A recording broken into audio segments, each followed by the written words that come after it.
So good afternoon, everybody, and welcome to this evening's MS Academy webinar. I'm delighted to be here with a subject that's very dear to my heart on women's health, and we're going to talk to you about contraception and the transition through the menopause.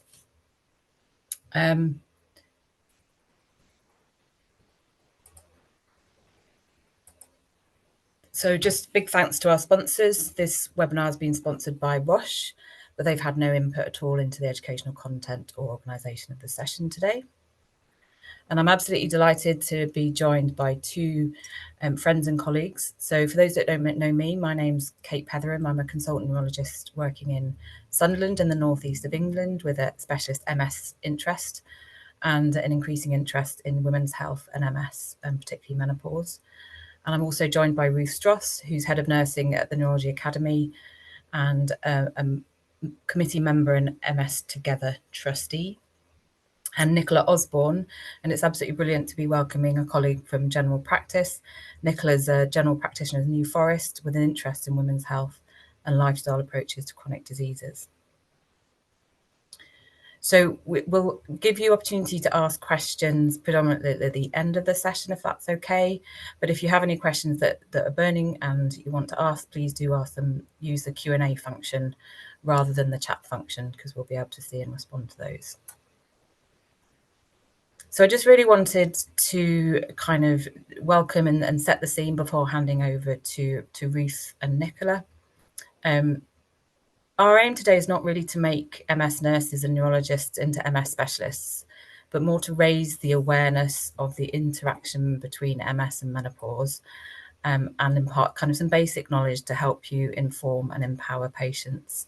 We recognise that menopause is generally dealt with in primary care, but as we sometimes see that patients and primary care physicians need the confidence to treat women with MS through that menopausal state.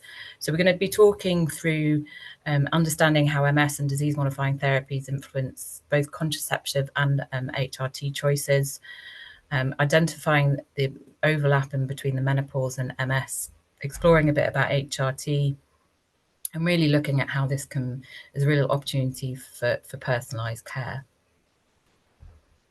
So the Women's Health Strategy of England was published about 3 years ago now, and this recognises and states quite categorically that whilst women live longer than men, they tend to spend longer time in poor health, and historically the healthcare system has been set up, I'm sorry to say, by men and predominantly for men. The ambition, therefore, is to boost health outcomes for women and girls with a 10-year plan, and lots of work has already been done on this. But menopause is identified as a key area within this. And not only that, neurologists, along with cardiologists, have been identified as a group of healthcare professionals that should have a basic understanding on menopause as well as other women's health issues. And we'll talk about why we kind of don't do that as well as we could do. And as I alluded to earlier, I think women's health is a real opportunity for personalised medicine. We recognise that female hormones don't stay static throughout a woman's life, and there are many changes. And rather than kind of ignoring these changes, I think we need to acknowledge them and realise that a person with MS needs to be managed slightly differently, potentially through these life courses. It's particularly pertinent to kind of MS because we know that 90% of MS tends to be diagnosed before the age of 50, and up to three quarters of our patients are female, which translates into about 2/3 of women of being of childbearing age, but also then that a third of our patients are either perimenopausal or postmenopausal women. And we recognise the impact that sex hormones have on the kind of instance of MS, but also in difference in its kind of inflammatory and neurodegenerative phases. I think women's health is becoming an increasingly studied topic, thankfully, within multiple sclerosis. And this scoping review done last year looked at both MS patients, caregivers, and clinicians and researchers, and examined the top areas that people wanted to be studied.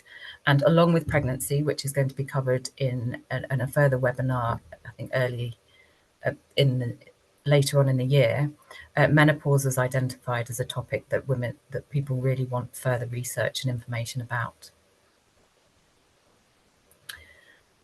We also recognise that there's an educational gap. So, and I can explain why I think that is, but I think we're dealing currently with a whole cohort of healthcare professionals who don't have the necessary training and understanding about menopause, particularly. And I think that's largely come from, and these are the headlines that resulted from this study, something called the Women's Health Initiative. And this was a big study run in the United States, which studied over 16,500 women in the States and over the age of 50, mainly between 50 and 79, and were randomly chosen either to take HRT or placebo and looked at their health outcomes. And what happened is that this reported initially increased risk of breast cancer, heart disease, stroke, and blood clots in those women using combined HRT. And this was kind of leaked to the media and immediately sensationalized. And this led to widespread fear both amongst doctors and patients, and consequently led to many doctors and patients not wanting to either prescribe or take HRT. I think because of this uncertainty, it was a subject that wasn't then taught or studied particularly well.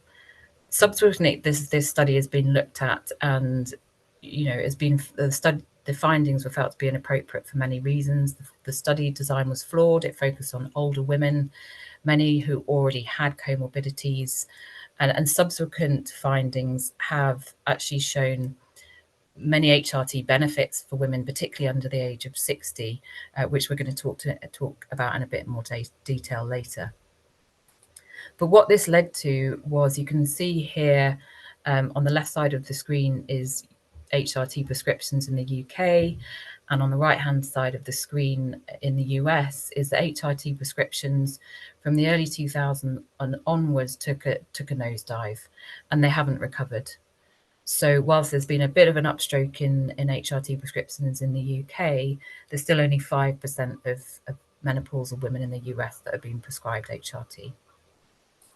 So why talk about MS and menopause? Well, as I've alluded to, 30% of our MS population that we can be seeing in clinic can be expected to be perimenopausal or postmenopausal. And this is a letter that is from one of my patients' GPs, and it's a few years ago now, but I think highlights the uncertainty, perhaps misinformation, and just lack of information and knowledge that people have around the interaction between MS and menopause. And I think so it's really important for us to be as informed as we can to be able to then pass that information on to our primary care physicians, acknowledging that we have lots of expertise in MS and they may have lots of expertise in menopause, but there may be understandable anxiety where the two kind of coexist. And one of the biggest problems that we see, and we're going to go on to this later, so I'm not going to go into a lot of detail, but the massive overlap between MS and menopause leads to a lot of uncertainty of women with MS not really knowing whether their symptoms are caused by MS or menopause. And I think the bottom line is sometimes it's really hard to tell, but we need to manage each symptom individually, but also sometimes being honest and saying, look, we don't know, but we might be able to ameliorate some of these symptoms, perhaps with hormonal therapies or the acknowledgement that they might be menopausal. And this has led to some work which we've been doing, which Ruth is going to talk to. And as part of that, we did some PPI work and looked at what patients want. And I think the resounding feedback was that patients do look to their MS teams for information, and I think they want this information potentially to be able to come from us, not necessarily detailed. As I said, we're not asking MS specialists to become a menopause specialist, but I think an overview and understanding of the basic issues is really important. And further to that, Shift MS very kindly have been doing helping us with this PPI work, and sent out an online poll asking, they asked the question, would you agree with this statement? I feel that healthcare professionals have supported me in menopause alongside my MS. And I mean, it's somewhat disheartening to see that at least more than 3/4 either strongly disagree or disagree with that statement. So we're not supporting people with menopause as much as we potentially could. So one of the questions before we go on to learn a little bit more about menopause, basic stuff about menopause, is what is the effect of menopause on MS? And it's a really difficult question to answer, and I'm not pretending to have all the answers at all. And there have been a number of studies looking at this, and if you're watching this on catch up, it's a good point to pause. But there have been a number of studies, generally relatively small, and it's conflicting. The overall trend seems to be that there's a reduction in relapses around the time of the menopause and a possible inflection for increasing symptoms or EDSS. But it's really difficult to determine how much of that is hormonally driven and how much that might be due to the aging process. It's very difficult to find controls, and we also see a similar change in the trajectory of MS in men. One of these studies I thought was really interesting was the study from Norway, which looked at a prospective cohort study, which didn't show a difference in relapse rate or EDSS progression around the menopause, but it did show that menopause after the onset of MS, but before diagnosis, leads to a delayed diagnosis of MS compared to those experiencing menopause either before the onset of MS or a long time afterwards. And that might just indicate diagnostic overshadowing, which we just need to be aware of. So does it affect the course of MS? We don't really know. Studies are small, results conflicting, but there is a suggestion that the neurobiology around menopause is very relevant towards neurodegeneration and possibly immunology. So I think it needs further study, and there's an appetite to do that globally. So finally, a little bit more about MS and course and HRT. There's very little evidence surrounding this. So the question here is, does taking HRT, is it going to change the outcome of your MS? This is a Danish register study. I think the important thing to note is that very few women were actually prescribed HRT, 10% of that cohort. They didn't find an association between disability accrual, but a possible increased risk of progression if people were taking HRT for more than 5 years. But I think this has to be taken with the understanding that this was primarily a pre-treatment cohort. And I think these types of studies need to be kind of repeated either in bigger studies or in direct control studies of HRT, although the attempts to do this have been quite difficult because of difficulties recruiting patients to these studies. In terms of HRT and MS symptoms, a couple of studies which do suggest that there is an improvement in MS symptoms, or what perceived to be MS symptoms, with women using HRT, but it's quite difficult to determine whether this is cause or effect. Just before we move on to contraception and menopause in a bit more detail, I'm going to talk a bit about contraception, just looking at this part of the woman's life, which is probably the majority, so menstrual cycles and contraception. And I think the take home is quite simple, that in terms of contraceptive choices for women with MS, that all methods are safe. There's no suggestion, in fact, quite the opposite, but that oral contraception is not associated with increased relapse rate. And I've got one slide about how it might be protective. Worth knowing, which I didn't know until quite recently, that Depo-Provera can affect bone density. So particularly around the time of hormonal changes, this is important to be aware of. And also consider prolonged immobility in patients and the risk of clots if they're on the combined oral contraceptive pill. So this was a study looked at women with relapsing MS who were randomized to either have interferon alone or with low or high dose estrogen, and did find that high dose estrogen, so the oral contraceptive pill, reduced its active brain lesions compared to using interferon beta alone, suggesting a kind of a neuroprotective or anti-inflammatory effect of estrogens. And just to give a heads up that there's also interest in studying the changes in MS symptoms across the menstrual cycle. So a group of exercise physiologists and myself and other colleagues in Northumbria University are looking at whether symptoms of MS change throughout the menstrual cycle, and also whether there's a difference in functional nervous system tests and muscle strength in different points of the cycle. So watch this space for that. So without further ado, I'm going to hand over to Nikki. Welcome. And she's going to talk to us in a bit more detail about an overview about menopause itself. Thanks, Kate. So as Kate's alluded to, so my name's Nikki. I'm a GP in the New Forest with an interest in lifestyle aspects of medicine and what Kate's already talked about, which is personalised care, particularly in chronic disease. So a lot of this information is based on GP education for menopause and HRT, along with, I guess, some one-to-one patient experience, but also I've done some work within groups for women who are perimenopausal, menopausal, and kind of some of the key feedback has been, I wish I felt empowered to ask the question, and also that, it's just so great to feel like I'm not alone in this journey. And so I think we're just going to talk a little bit about some group stuff we've been doing later.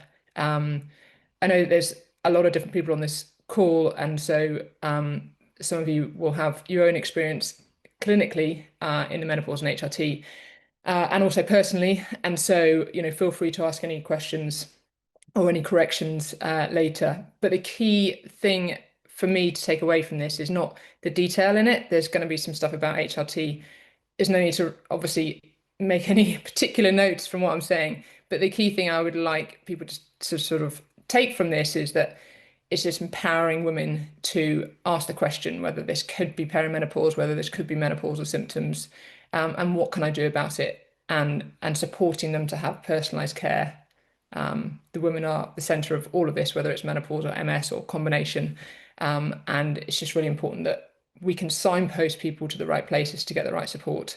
And if that's the GP or advanced nurse practitioner, we just don't want to be creating barriers in this environment. So just empowering women to find the best solution for themselves, really. So you'll all, of course, be aware of all of this, but it's just worth going over things in a bit, just for clarity. But the menopause is clearly a life event which can be very different for different people. And actually, for a lot of people, they do sail through it and don't really notice. And it can be a great time for some people where they don't have any more periods. But it can also be associated with deep emotions and debilitating symptoms for lots of people as well. And most people will have some kind of symptoms. So the perimenopause are the months or years leading up to the menopause, characterized by irregular periods and the onset of menopausal symptoms in some people. The menopause itself can only really be diagnosed in hindsight, so it's 1 year since your last period. And then postmenopause is all the time after that, so the years after menopause. And it's really difficult to know what stage anybody is at, particularly in the younger group of women who are taking hormones or contraception. It can be difficult to know whether symptoms are, perimenopause related, MS related, other causes of fatigue or brain fog. But encouraging people to sort of track cycles, even if they're on the combined pill, for example, can be helpful just to get an idea about, just diarising symptoms and getting an idea about what the cycles look like and when and how they're changing. So the perimenopause can last very different amounts for everybody. So it can be a few months, it can be up to 10 years. Typically starts in the mid to late 40s, although the average age of menopause in the UK is about 51. And as I said, not everyone will get symptoms, but I think it's thought that about 75% of women will have some kind of symptoms. 25% describe them as severe, and the average length of symptoms is about 7 years.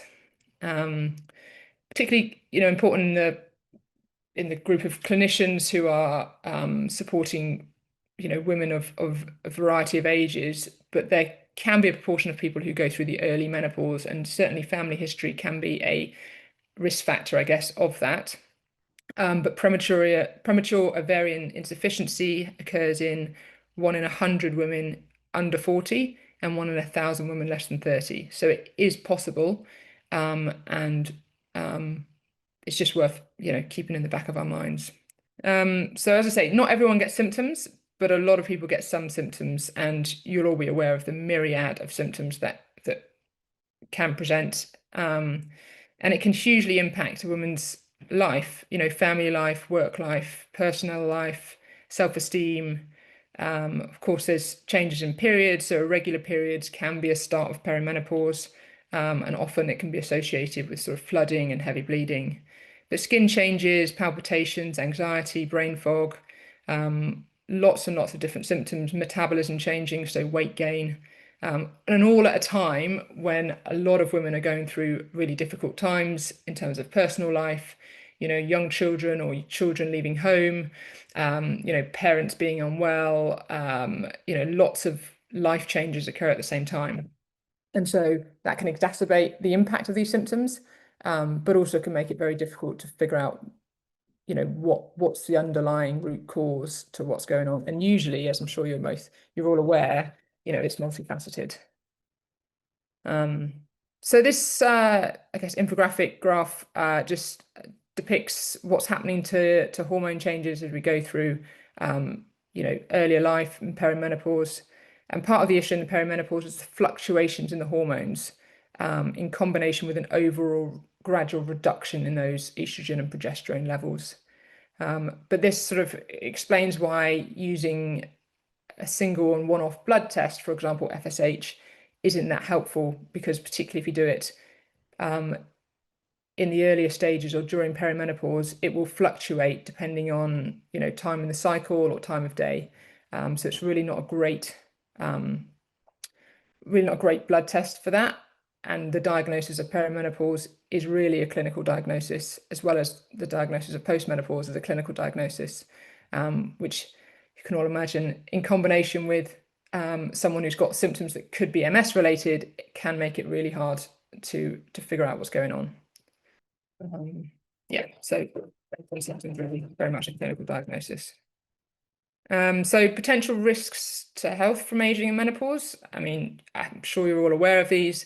Osteoporosis, cardiovascular risks, diabetes, osteoarthritis. These really are just all risk factors of aging, unfortunately. But it just sort of highlights that, all of these areas, sure you'll all agree, when we think of them, one of the first things we would be thinking of is lifestyle factors. So, if somebody's got cardiovascular disease, we'll be thinking about different lifestyle factors: stopping smoking, reducing alcohol, exercise, nutrition. And as a woman is going through perimenopause or menopause, it's just really another opportunity to think about all of these lifestyle factors. Because if we're addressing those at every opportunity and giving personalized care to support people making the right lifestyle changes for them, we will always be helping reduce the risk of osteoporosis. So exercise will help with that.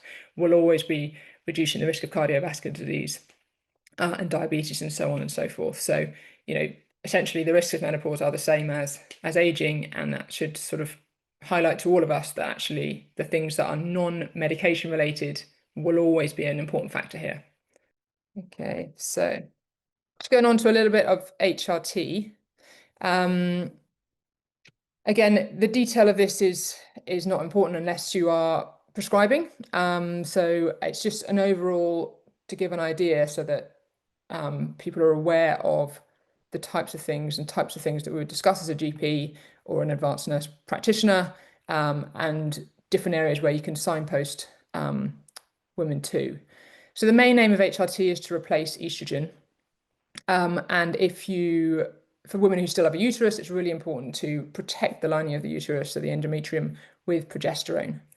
And so it's been explained to me that HRT is a little bit like a cake. So if you imagine a Victoria sponge, the sponge part of that doesn't matter whose grandmother or whose parent has taught them how to make Victoria sponge. The sponge is always pretty much the same kind of cake. What differs is the thickness. So although there are different types of estrogen, the main aspect of, of the differences in estrogen is how much we're giving somebody. So the thickness of that Victoria sponge.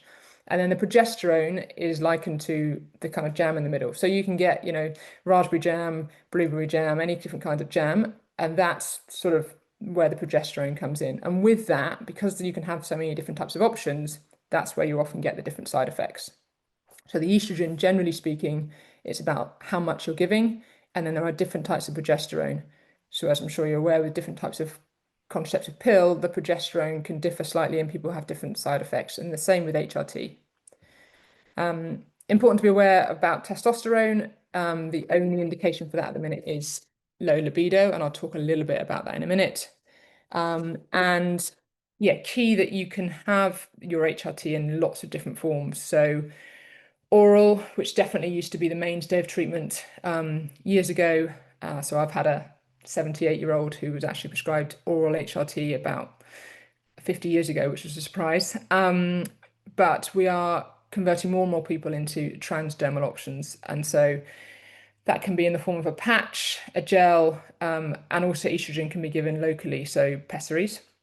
The progesterone can be given in the form of a combined oral tablet with the estrogen, a combined patch, but we can also give that through a coil to protect the endometrium.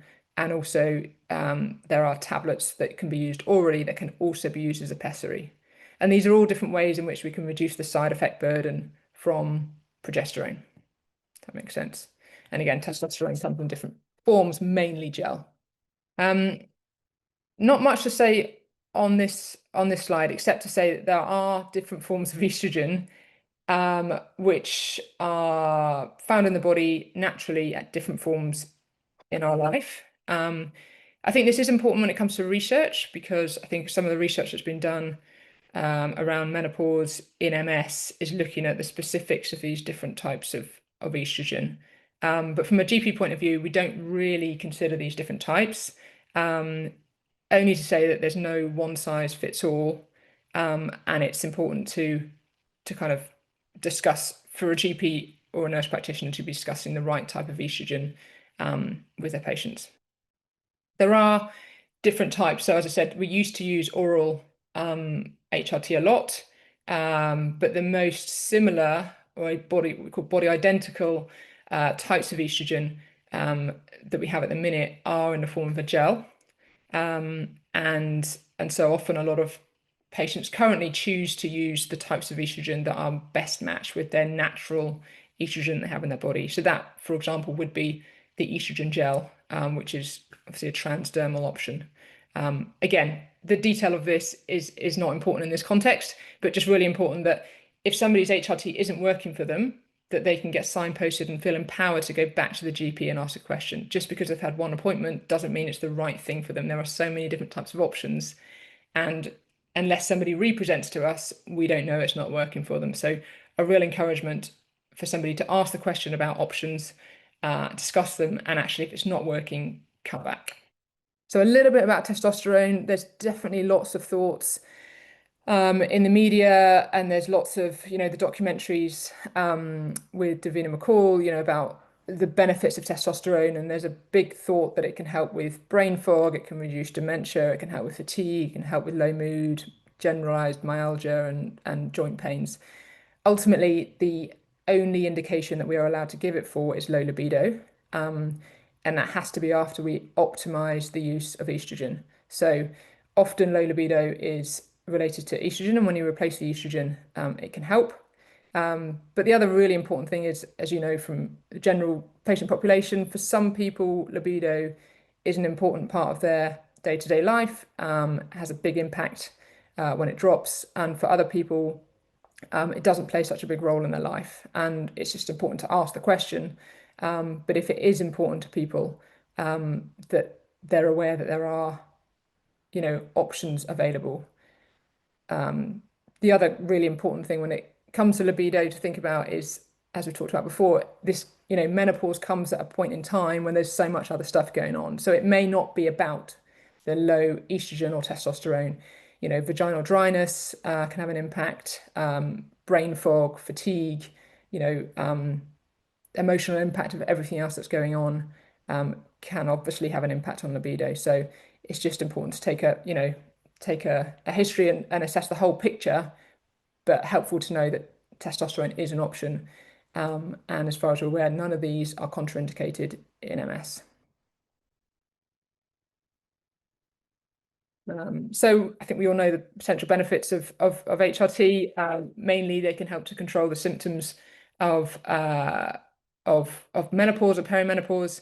It can help protect against cardiovascular disease, especially when started under the age of 60, helps with bone density, and can improve brain fog and things like that. So going on to discuss a bit of the risks. As Kate alluded to, there's been lots of studies in the past highlighting concerns about risk of HRT, and that led to lots of people not wanting to take it. And certainly there is a whole cohort of women who've gone through the menopause without any form of HRT because that was the general advice, and the concerns were quite significant. In terms of breast cancer, which is obviously a concern for a lot of people, the evidence is that HRT does not affect the risk of dying from breast cancer. HRT with estrogen alone is associated with little or no increased risk of breast cancer. And actually, this infographic suggests that the numbers were fewer in people with estrogen only HRT. So that's women who have probably either had a hysterectomy or Mirena coil potentially, but the estrogen only option, the evidence is that actually the risk is reduced. With HRT that's combined, it can be associated with a small increased risk of breast cancer, which is related to the duration of treatment and can reduce after stopping HRT. So the view is that HRT might promote the growth of breast tissue, of cancer cells, and in some women where the cancer cells are already present, rather than cause the cancer to develop. And it's unclear whether or not the different types of progesterone are associated with different risks. So in this infographic, again, the combined HRT, there's an extra 4 women added on to the 23 per 1,000 over the next 5 years. But as you'll see, in women who drink 2 or more units of alcohol a day, that is increased by 5 extra women. If you're on the combined pill, it's increased by 4.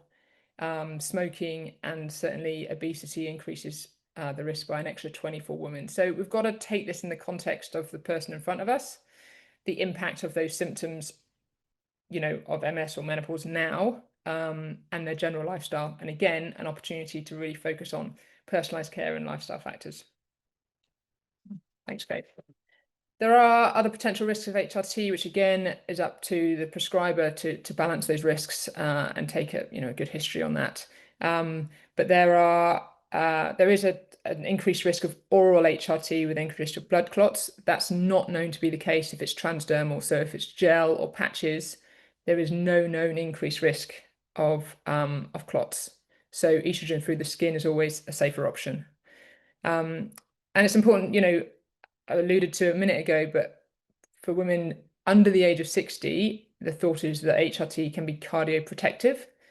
And there is some concern in older women starting HRT. And the thought is that the risk is there in the first year that estrogen, whether you add it in or take it away, it can destabilize plaques. So again, there's a lot of, balancing up risk, but it's just really important that it's all done around the person in front of you.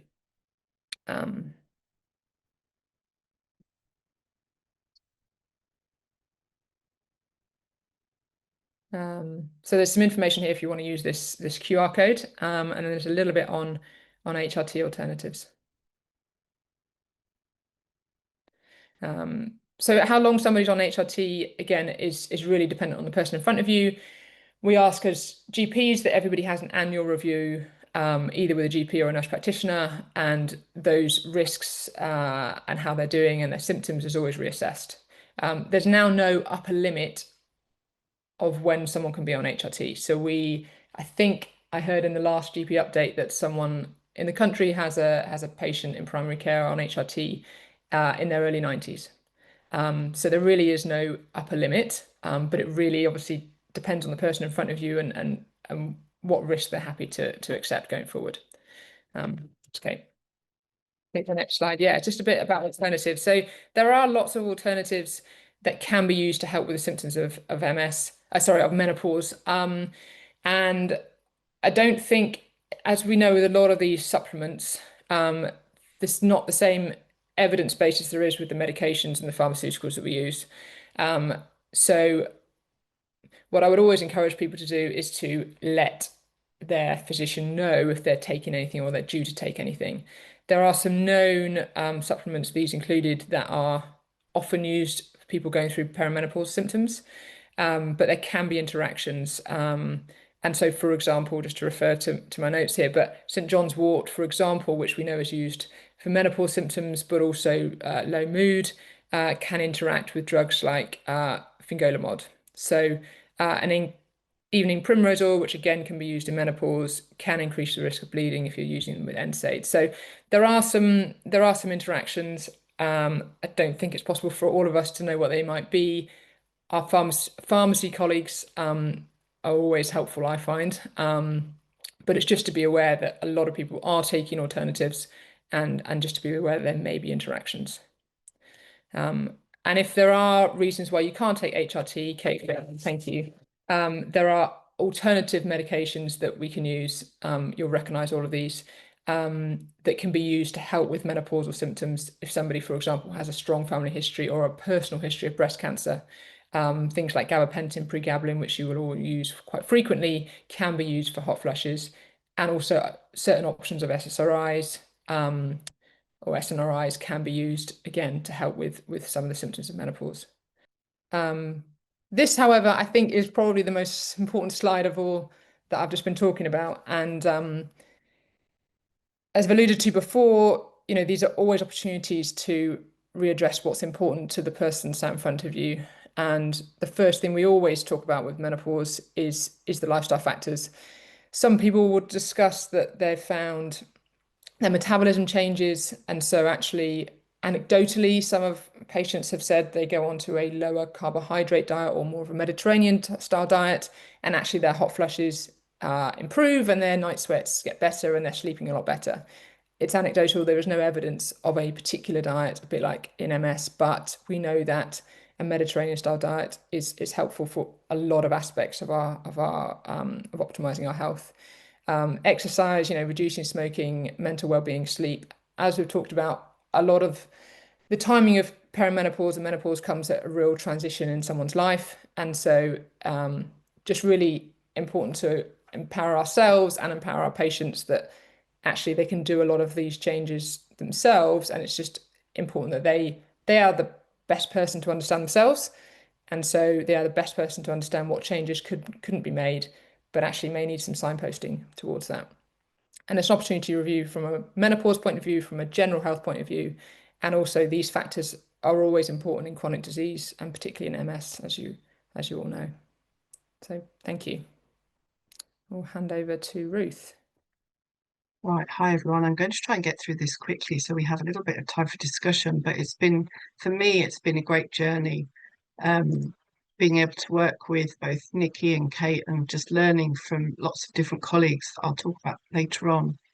As we've already discussed, the overlap for women who have both multiple sclerosis and are going through menopause, they're dealing with quite a complex mix of symptoms, as we've mentioned. And some of these symptoms, like physical symptoms, feeling wiped out, muscle stiffness, spasms, etc. The psychological symptoms of mood, anxiety, and brain fog. And then gynecological, which is, again, what we've been mentioning. So things like bladder problems and changes to their libido and sexual dysfunction. I think the tricky part that I've found in clinic has been that some are clearly linked to menopause, or some are, I would say, clearer linked to MS, but there's a crossover of both. I guess some examples of this are hot flushes, night sweats, and irregular periods are usually hormonal, while MS might cause things like sensory disturbance or visual or balance problems. But a lot of the symptoms like fatigue, low mood, or urinary issues can show up in both, which makes it quite hard for us to tell what's driving what. Another crossover could be vasomotor symptoms of menopause, which can worsen UTOF's phenomenon. it's just, I feel it's quite important to keep both neurological, hormonal, and aging, all three factors in mind when we're sitting talking to patients, as both Kate and Nikki have said. For me, it's been around taking a full history. I know we're really time poor at the moment, but where possible, trying to get as much information, looking at timings, patterns, and listening closely to the woman's experience, as Nikki was really keen to say, and just figure out what's the best support and referrals to be made. The evidence is not there around HRT to show as to whether it shows any neuroprotection during menopause for women with MS. We do know it has a direct effect on vasomotor symptoms, sleep disturbance, and mood change. So the secondary effect on managing MS symptoms is beneficial. I guess our primary focus when we look at holistic symptom management and promotion of healthy aging is improving quality of life, well-being, ensuring collaboration, which is what I've enjoyed with the project that we've been running between primary and secondary care, and prioritise preventative health needs. And I guess there's the other wraparound, which is around active screening for sleep, mood, pain, and we've had quite a lot of discussion with colleagues around outcome measures, again, trying to do this within our clinics. So there's very little qualitative data on some of these overlapping symptoms, but I guess we've had conversations with colleagues and observation in clinic, and that's just a comment from a woman with MS. Is it my menopause, my MS, or both? I'm sure we've all heard lots around that. This is a really lovely visual of the main symptoms and how they interconnect to impact, I guess, predominantly sleep and cognition, but so many other issues as well. Fatigue is among the most disabling symptoms, which I know with the audience that we have on this call, you're incredibly experienced in this area. So I guess it's essential to consider the hormonal influences, disease activity, and lifestyle factors. And for me, again, it's the collaboration between neurology, primary care, and gynecology to kind of look at and evaluate sort of root causes and explore treatments. For looking at this particular study, the findings suggest that optimizing sleep quality, mood, and hot flushes could substantially improve mental health in menopausal women with MS, which I guess kind of makes sense from what we've all been saying. And it would really highlight an important care gap in this population. So I guess management for me for what we've read of vasomotor symptoms and sleep quality during menopause would likely lead to a more comprehensive understanding of quality of life in menopausal women with MS. Cognitive changes are something we see a lot of for the women within our care, and those going through menopause bring it up in clinic. As I'm sure you will have heard, women often say they've got brain fog or feel like they're just not thinking clearly, or they're not quite thinking like they used to, and that was brought through in some of the papers that I've read with regards to menopause and MS. So when it comes to menopause, a drop in estrogen can really affect things like memory, attention, and how easily someone finds words in conversation. It's subtle, but it's very real, and many women feel that they're losing their edge mentally. On the other hand, MS can cause cognitive problems too, especially things like slower thinking, trouble with planning and organising, and difficulty processing information quickly. It's because we know the disease affects parts of the brain responsible for these functions. So I guess for us, the tricky part is deciphering whether the symptoms are both from menopause or MS, as they can look identical. I think without formal neuropsychology testing, it can be really hard to figure this out and figure out what's causing what. So when a woman with MS starts describing cognitive changes, especially around the time of menopause, we've just got to think about both possibilities and not just assume it's the MS. And again, work really closely with primary care and other colleagues and look at whether it could be hormonal or neurological. Mood disorders can be particularly challenging to assess in women navigating menopause and MS. Menopause is often associated with increased emotional sensitivity, including anxiety, irritability, and depressive episodes. These changes are largely driven by the decline in estrogen, which can influence brain chemistry and emotional regulation. In MS, mood disturbances can arise from a combination of neurological and psychological factors. Lesions in areas of the brain can contribute to depression and emotional ability, and the effects, as you can imagine, as just from having a chronic illness, can amplify these effects, as we will know very well. So I guess the overlap between the two conditions make it difficult to identify a single cause. Mood symptoms can often escalate during perimenopause and with MS progression. Women may report low mood swings, or heightened anxiety, so symptoms that are common in both contexts.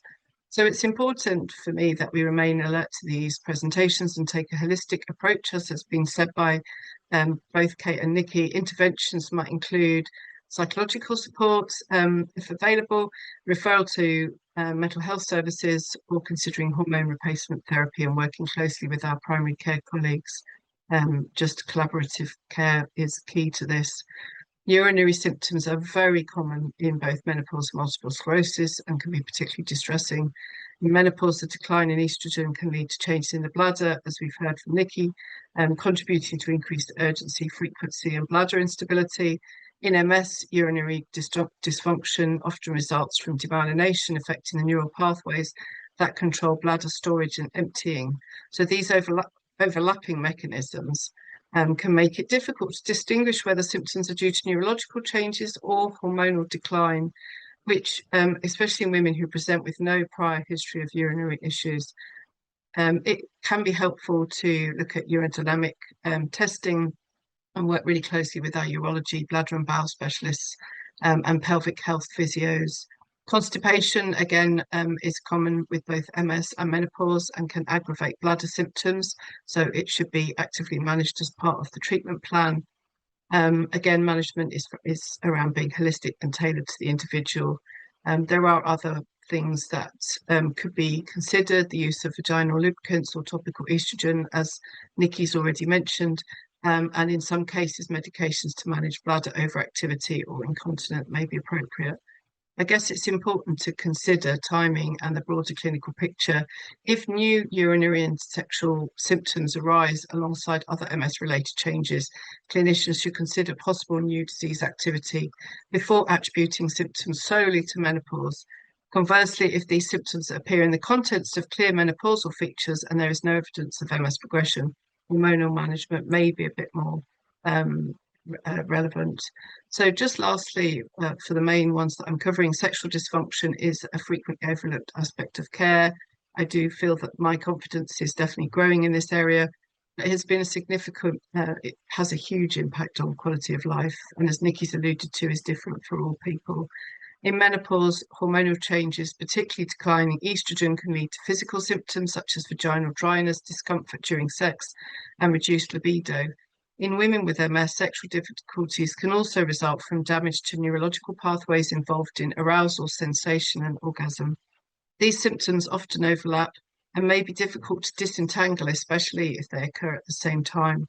When sexual and urinary symptoms arise suddenly in a woman with no prior issues, then it's worth looking at whether it's MS activity. And as I said before, it's worth trying to look at pulling apart, if possible, which one.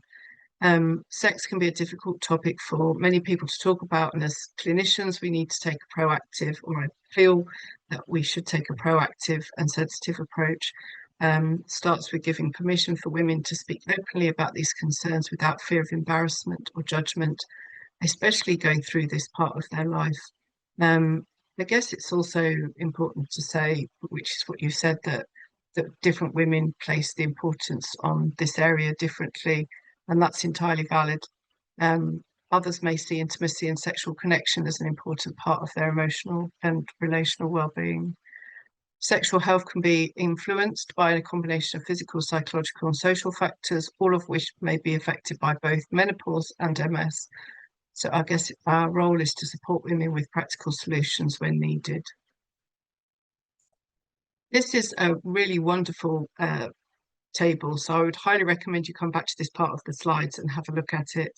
I'm not going to go into it in detail. It's from Dr. Riley Bove and Denise Morales Rodriguez, called MS Minute, Menopause and Multiple Sclerosis. They both talk through the evidence available and suggest management in the crossover. The other paper is from someone we know well, Ruth Dobson, and a colleague of hers, Glikinos. called Menopause and Women with Multiple Sclerosis. So do have a look at both of those. So I guess from all of that, I'm not going to go into this in detail, but we have developed a between Nikki, Kate, myself, and a multi-stakeholder group, some of which may be on the call.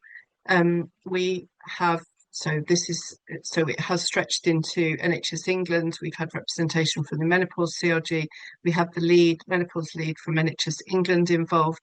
I was on the NHS England menopause stakeholder group, and we were able to present an idea for a project around MS. And I guess the aims of the group were very much around education for healthcare professionals and women with MS. From this has developed this menopause and MS education clinic. I would say the format is very similar to what you'll probably know well as the FACET course. We have put together a deck of slides and a facilitator manual, and we've had focus groups with both healthcare professionals and patient groups. And then from that, we've developed this, and it's at the stage where we're going to take it out to a few clinics to trial the whole set. And some of the feedback from the patient focus group was the last thing you want to do is lose more brain to the menopause. So there was some quite powerful feedback. And this was just something that I put together from reading some of the information that's available around, I guess, what we can do to support self-management for women with MS. And this was feedback from a woman with MS saying the onus should be on us, basically. So I thought that was quite a nice reminder. So I think I'm going to hand back to Kate, and thank you for listening. Yes, we've got a few minutes. Thank you, Ruth, and thank you, Nikki. Just to go through a quick case, if you want to ask questions about the case, I know there's a couple of questions in the question and answer already, and we'll try and have time for those as well. But this is basically, I think this is a fairly, if you want to move on to the case study, Ruth. So this is, a fairly common situation, both probably in the MS clinic, but also I kind of got the idea from Reshma, who's the other GP on the group, who we recognise that primary care doctors and healthcare professionals have patients with MS, but often not that many, and don't necessarily have the kind of expertise and, well, not expertise, but the confidence to manage kind of MS related problems. And sometimes I recognise that they struggle to get hold of us and anybody within the MS team to ask for advice. So you can imagine a kind of woman who's had MS for a number of years. She's on a high efficacy disease modifying therapy, but she's presenting to her GP with 3 urinary tract infections in the last year, on the background of increased urinary frequency and urgency. So I mean, most of us would ask a few more questions. Nikki, do you want to guess what question? Not that you've seen the slides, but is this a familiar situation? Can you envisage this kind of thing happening in your practice? Yeah, absolutely. I mean, really common presentation for a lot of women, regardless of any other comorbidities. And yeah,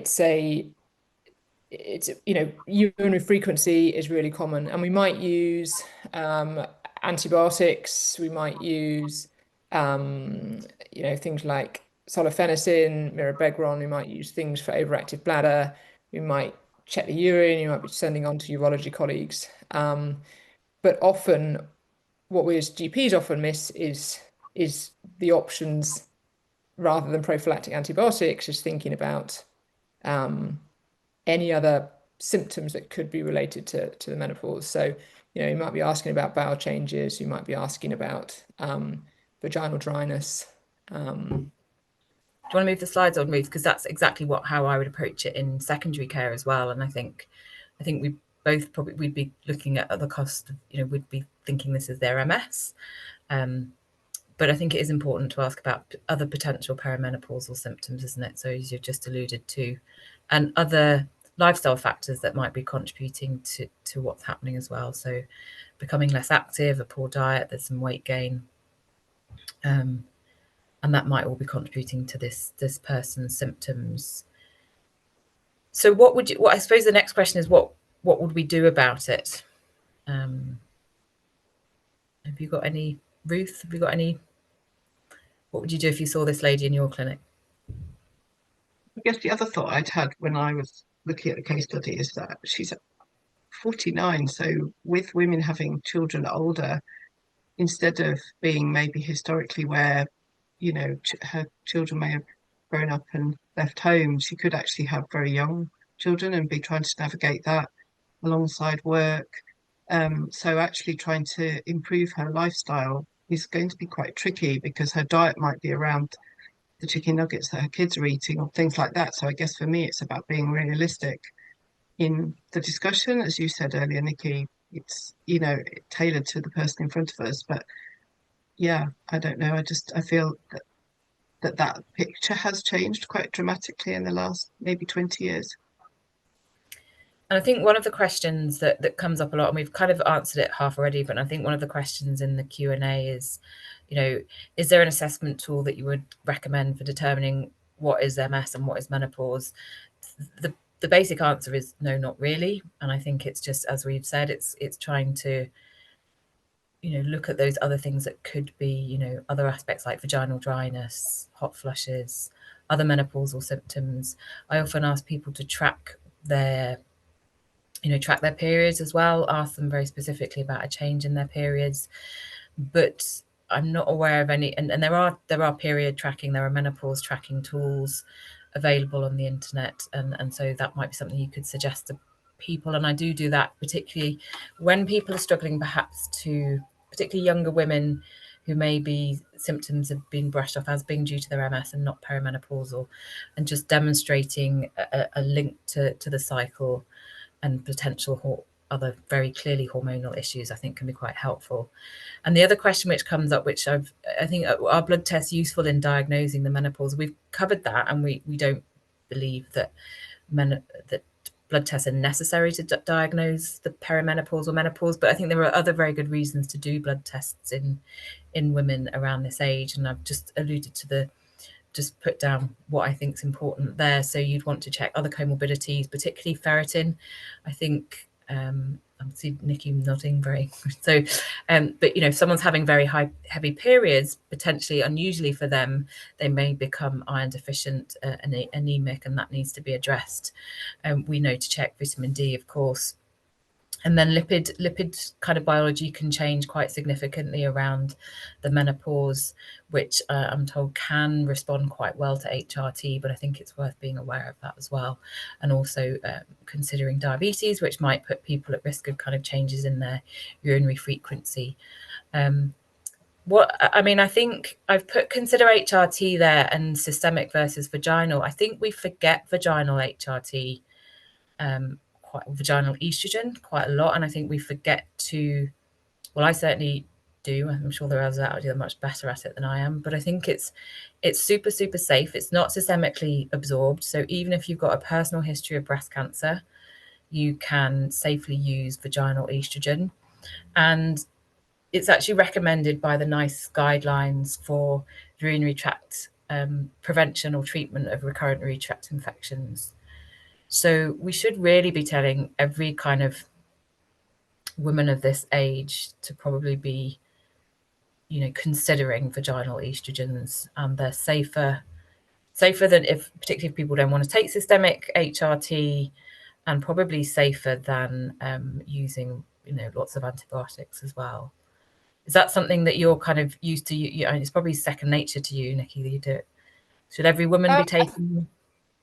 Yeah, I think we're using it more often. I've definitely seen in the last few years, urologists who were referring women to for recurrent urinary symptoms, recurrent urinary tract infections, frequency of urine, that regardless of age, often they're coming back with a recommendation to consider, Vagifem and topical vaginal estrogen, and it really does work. And yeah, I think, empowering the patient in a neurology clinic to go back and discuss this with a GP, it doesn't, if there is a history of breast cancer, the GPs or the gynecologists sometimes are, well versed to assessing the risk of that. But, I think more commonly we're now looking at using Vagifem, and it really does help a lot of people, neurology condition or otherwise, I think we're under treating a lot of people by not trying this. And actually the risk, you can use it every night for 2 weeks and then it drops down to twice a week. And actually it's worth a try and it might help. And if it doesn't help, well, you could stop it. But it's certainly a lower risk option that could really make a difference, a huge difference to people's lifestyle. And yeah, I think across the board, we're maybe not using it as much as we could do. Ruth, any thoughts on you? You've got an interest in kind of bladder function and assessment in MS. Do you think we're missing a trick a little bit here sometimes? Yeah, absolutely. I guess it is. It is just about, yeah, making sure we have the conversation. I mean, one of the things that I wanted to ask you too, because I do feel my conversation has changed, is when do we start talking to women with MS about menopause? And I know that's coming from both primary and secondary care, but from our point of view, I wonder if it's earlier. And actually speaking to Amy Thompson from MS Together and others over the last few months, actually would it be helpful to have that conversation if we're looking at a healthy lifestyle and well-being and promoting a sense of kind of I guess it's about habit forming, and so that what you don't want is to have crisis management and to be reacting to issues when someone's in their 40s. So I don't know, from your point of view, both of you, when do you think we should be talking about this? Nikki?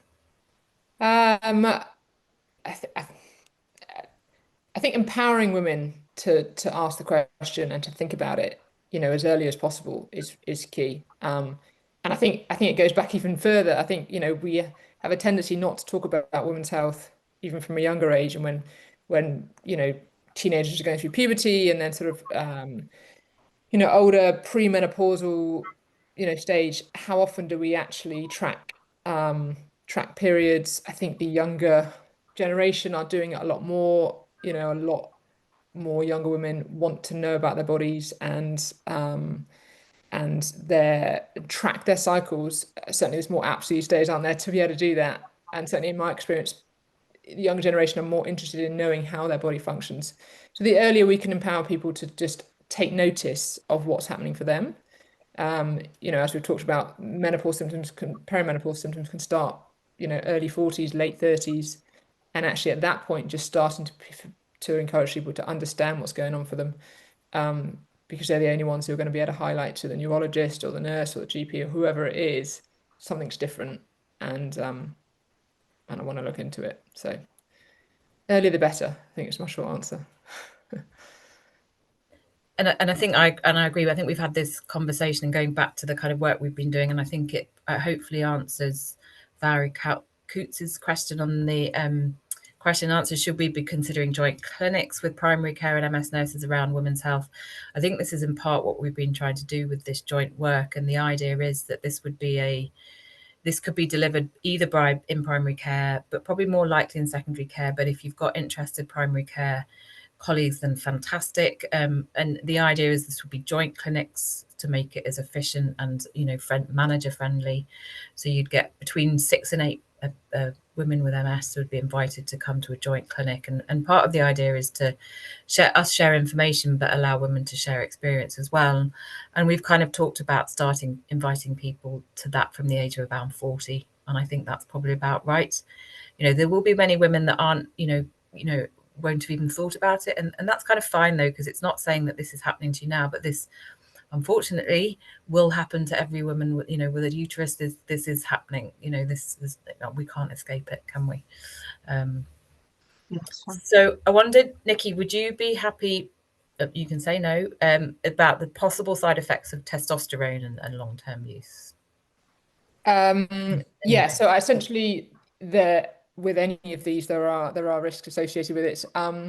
I been a long day. I can't remember off the top of my head what they are, but we in NICE guidance, it can be hair growth, it can be weight gain.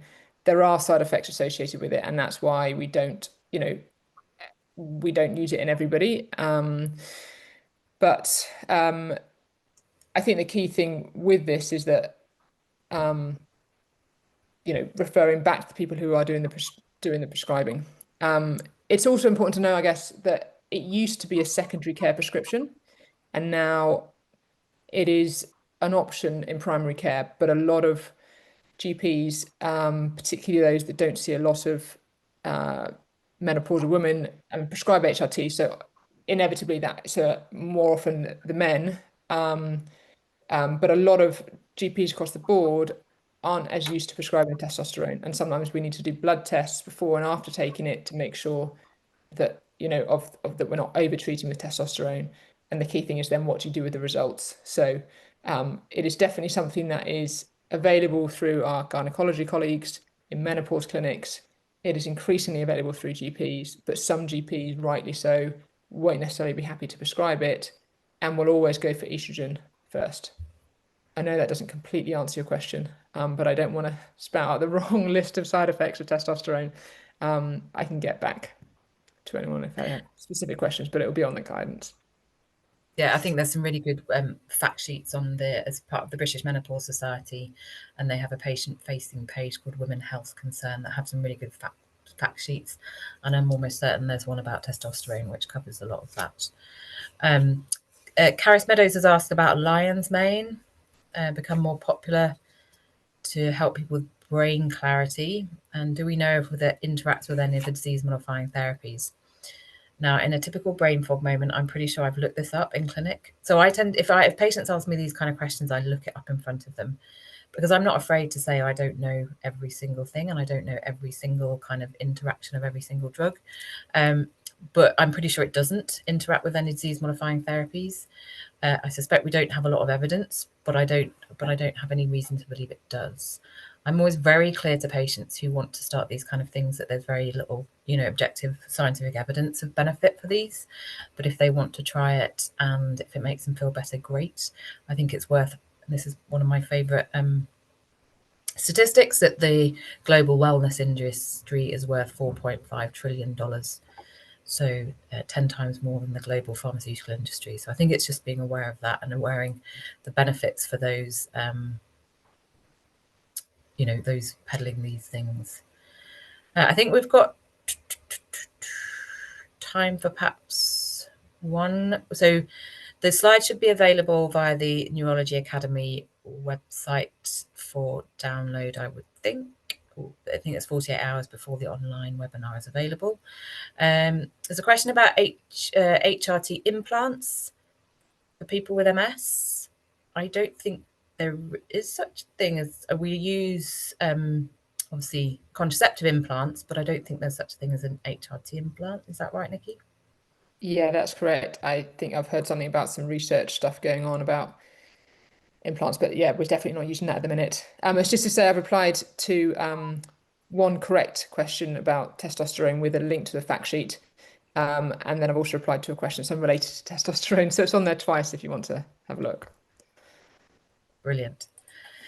Well, listen, this has been a fantastic opportunity to bounce off colleagues in kind of primary and secondary care. I've really enjoyed our chat this afternoon. I hope you guys have as well. I think if we were going to take some take homes, there's lots of research being done still on women's health and the part that sex hormones has to play in MS, but the role is complex and there's much we don't know. If I've learned anything over the last few years, it's just recognizing this overlap, and I've learned a lot about the potential benefits of HRT. As Nikki said very clearly, transdermal estrogen is probably the safest, but there isn't a one size fits all. I would say, and I hope Nikki backed me up, that most simple kind of menopause care can be done in a primary, in a patient's own GP surgery. But if not, then there are secondary care menopause clinics that can be referred to. But the first step would always be a patient's own GP. But so if I do anything for a patient, it's often just writing in the bottom of the letter that having MS should not be a barrier to HRT. And by this way, I aim to kind of empower women to try and get the help that they need. And I think that's one of the most important things that we can do as their healthcare professionals.